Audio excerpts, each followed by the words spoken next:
Facebook Live is a fantastic app and it has lots of potential for the future, and it's definitely a wave that you want to ride. But it's not perfect. So in this video, I want to examine some of the downsides of Facebook Live. And I suppose the biggest downside is that it's live, so mistakes can't be edited out. So if you do or say something stupid, or if something goes wrong, then everyone is going to know about it. So there's no taking it back. There's no second chance to do it again and get it right like you can do if you're getting a YouTube video together or something like that.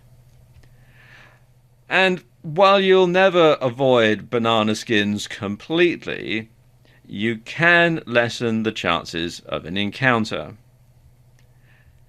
And that's by following what I call the 3 R's. Rehearse, rehearse, and rehearse. So you want to practice in front of a mirror until you've got your delivery perfect, especially if you're not used to being on camera. And you want to practice the stuff that you're going to do in your videos until you've got the routine right down to a T, so that you know exactly what to do, and you've tried it so often and you've done it so often you could do it in your sleep practically, and then when you actually have to go ahead and do it live, then the chances of something actually going wrong are going to be reduced. Note I say reduced. Things might still go wrong, but you'll lessen the chances of that happening. Another downside to Facebook Live, again because it's live, there's no music or editing to your videos.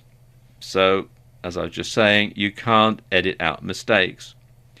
And you can't build atmosphere through adding music. Lots of people like to add some music to their videos to build the right sort of atmosphere. Well, you can't do that really in any type of Facebook Live video.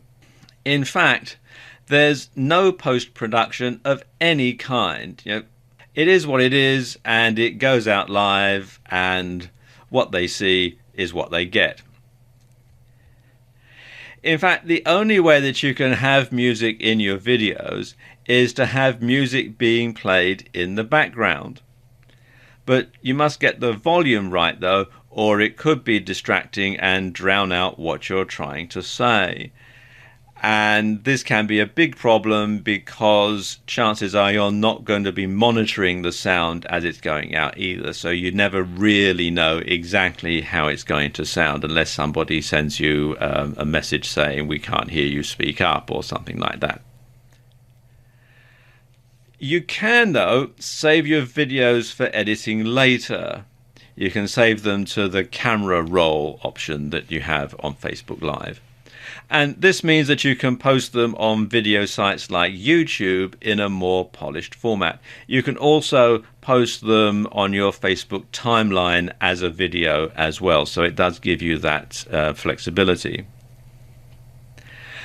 Another thing is it's so new that not many people know about it.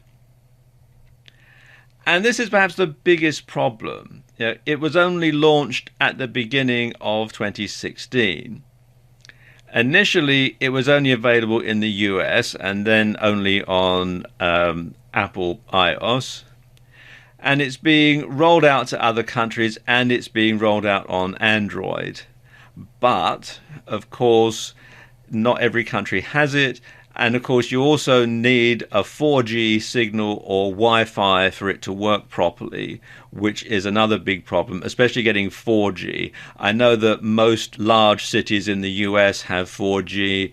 In other countries, that's a bit slower. In rural areas, well, it's just a distant dream, really. So you really do need to have a nice, strong Wi-Fi signal in order to use it if 4G isn't available. So again, that's a big problem.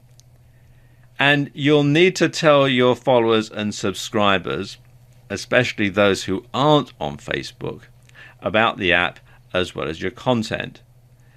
And this makes double the workload because you've got to convince people to, first of all, sign up for Facebook if they're not already members, and then to install the software on their smartphones or to go to your Facebook page. You have to verify your Facebook page, and it's a lot of hassle. And so it makes a lot of workload for you. And, of course, because it's live, it's not always a convenient time for your viewers to tune in and see your broadcast, especially if they're in a different time zone. And this is something else, if you happen to have a video up on YouTube, well, people can log in and watch it at their convenience. If it's going out live, then of course they've actually got to be there at that time. And they've got to have their computer or their smartphone or their tablet device on at that particular moment. And finally, it's not available in every country in the world yet. It's being rolled out. I think it's in about 40 countries at the time that I'm making this video.